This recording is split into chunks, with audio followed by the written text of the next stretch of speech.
నమస్తే welcome to HM TV. అయోధ్యలో అపూర్వ ఘట్టం ఆవిష్కృతమైంది. రామాలయ ప్రారంభోత్సవం అంబరాన్నంటింది.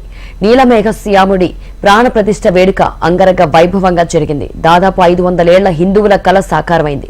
రామ జన్మభూమిలో నూతనంగా నిర్మించిన మందిరంలో శ్రీరామచంద్రుడు బాలావతారంలో కొలువుదీరాడు. ప్రధాని మోడీ చేతుల మీదుగా బాలరాముడికి ప్రాణ ప్రతిష్ఠ జరిగింది. మేషలగ్నం అభిజిత్ ముహూర్తంలో బాలరాముడి ప్రాణ ప్రతిష్ఠ జరిగింది. విగ్రహ ప్రతిష్ఠకు కర్తగా ప్రధాని మోడీ వ్యవహరించారు. అయోధ్య ఆలయానికి సంబంధించిన మరిన్ని విశేషాలు మా ప్రతినిధి శిరీష్ అందిస్తారు. 550 సంవత్సరాల నుంచి రామభక్తులు కలలు కన్న కళ అనేది నేటితో నెరవేరింది. ప్రధాని నరేంద్ర మోడీ చేతుల మీదుగా అయోధ్యలో రామ మందిర ప్రతిష్టాపన కార్యక్రమం అనేది కూడా పూర్తయింది. ప్రస్తుతం మీరు చూస్తున్న రామ మందిరం గేట్ ఎంట్రన్స్ దగ్గర ఉన్నాం. ఇందులో బాలరాముడు కొలువై ఉన్నాడు. దీనికి సంబంధించిన ప్రత్యేకతలు కనుక చూసినట్లయితే ఈ ఆలయానికి చాలా ప్రత్యేకతలు అనేవి కూడా ఉన్నాయి.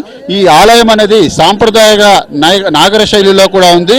అయితే దీనికి సంబంధించి చాలా వరకు చూసినట్లయితే గుర్జరాత్ చాళుక్యుల శిలాకళ ప్రీతిని ఈ మందిరం నిర్మించడం కూడా జరిగింది.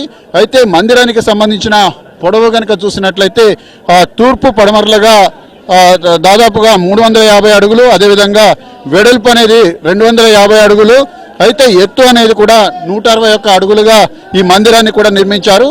అయితే మందిరం మొత్తాన్ని కూడా దాదాపుగా 3 అంతస్తులలో నిర్మించడం కూడా జరిగింది. మందిరానికి సంబంధించిన గోడలపైన అద్భుతమైన శిల్పకళా సంపదను కూడా తీర్చిదిద్దడం కూడా జరిగింది.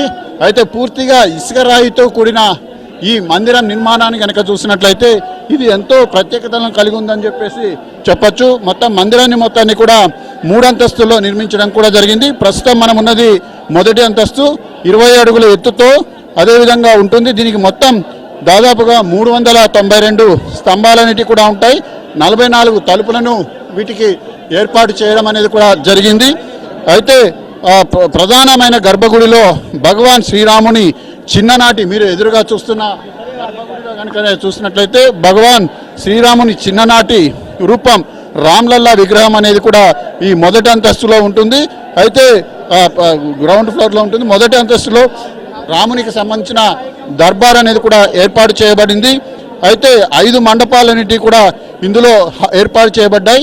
దీన్ని హాట్ అని చెప్పేసి పిలుస్తారు. ఇందులో ఈ 5 మండపాలలో నృత్య మండపం, అదేవిధంగా రంగ మండపం, దాంతోపాటుగా సభా మండపం, ప్రార్థన మండపాన్ని కూడా ఇందులో నిర్మించడం కూడా జరిగింది.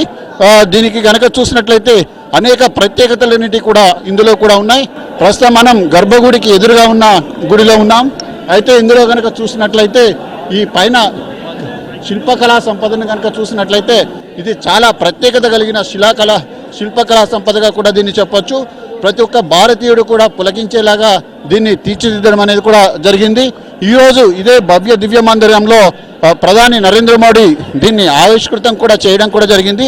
అయితే గర్భగుడికి సంబంధించి ప్రస్తుతానికైతే తలుపులు మూసివేశారు. ఆయా గర్భగుడిని సంబంధించి పూర్తిగా బంగారు తాపడంతో తలుపులన్నిటి కూడా తయారు చేయడం అనేది కూడా జరిగింది. అయితే హైదరాబాద్లో తయారైన ఈ తలుపులకు చాలా ప్రత్యేకత అనేది కూడా ఉంటుందని చెప్పేసి కూడా చెప్పచ్చు. మీరు చూడొచ్చు, అణువణువున భారతీయ శిల్పకళా సంపద అనేది కూడా ఉట్టిపడేలాగా ఈ మందిరాన్ని కూడా తీర్చిదిద్దడం అనేది కూడా జరిగింది.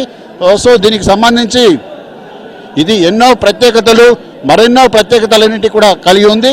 ఎదురుగా ఉన్న గర్భగుడిలో బాలరాముని విగ్రహం అనేది కూడా ఇందులో సాక్షాత్కృతం కావడం కూడా జరిగింది. అయితే దీన్ని పూర్తిగా భారతీయ సాంప్రదాయ శిల్పకళలో దీన్ని పూర్తిగా నిర్మించడం అనేది కూడా జరిగింది.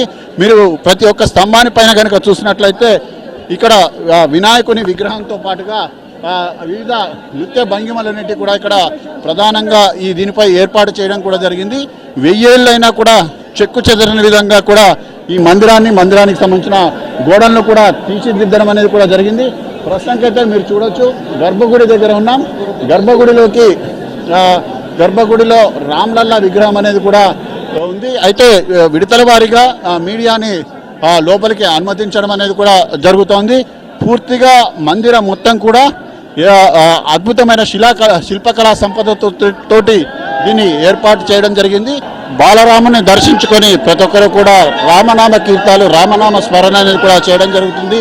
ప్రతి ఒక్కరు కూడా తమ కెమెరాల్లో బంధించే ప్రయత్నం అనేది కూడా ప్రస్తుతం చేస్తున్నారు. సో ఓవరాల్గా చూసినట్లయితే ఈ భవ్య దివ్య మందిరాన్ని దర్శించుకునేందుకు ప్రతి ఒక్క భారతీయుడు కూడా చాలా ఆసక్తిగా ఎదురు చూస్తున్నారు. ప్రస్తుతం అయోధ్యలో రామ మందిరం నుంచి కెమెరామెన్ పవర్తో శిరీష్.